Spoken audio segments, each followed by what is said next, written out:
Si Franz Castro, isang kinatawan ng ACT Teachers Party List, ay nahatulan ng 6 na taong pagkakakulong dahil sa kasong child abuse noong Hulyo 2024. Gayunpaman, siya at si Sator Ocampo, na nahatulan din, ay nagpahayag ng kanilang intensyon na iapela ang desisyon ng korte.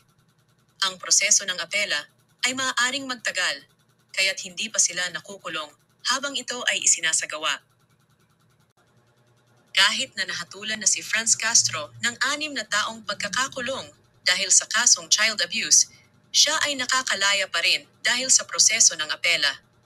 Ang mga nahatulan ay may karapatang mag-apela sa mas mataas na korte, at habang isinasagawa ang apela, maaaring hindi sila agad-agad makulong.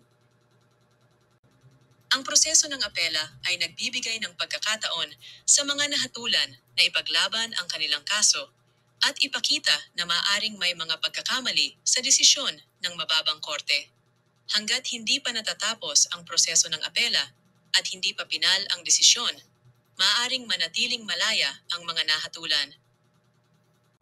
Sa ilalim ng batas ng Pilipinas, ang isang taong nahatulan ng krimen ay maaaring tumakbo para sa pampublikong opisina, kabilang ang pagkasenador, depende sa uri ng krimen at haba ng sentensya. Ang mga sumusunod ay mga pangunahing diskwalipikasyon. 1. Sentensya ng higit sa 18 buwan.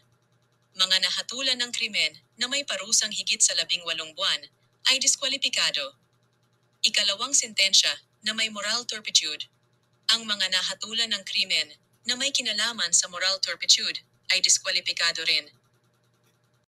Gayunpaman, kung ang hatol ay hindi pa pinal at may apela na isinasagawa, maaaring hindi pa ito maging sanhi ng diskwalifikasyon. Sa kaso ni Franz Castro, habang ang kanyang apela ay isinasagawa, maaari pa rin siyang tumakbo para sa pampublikong opisina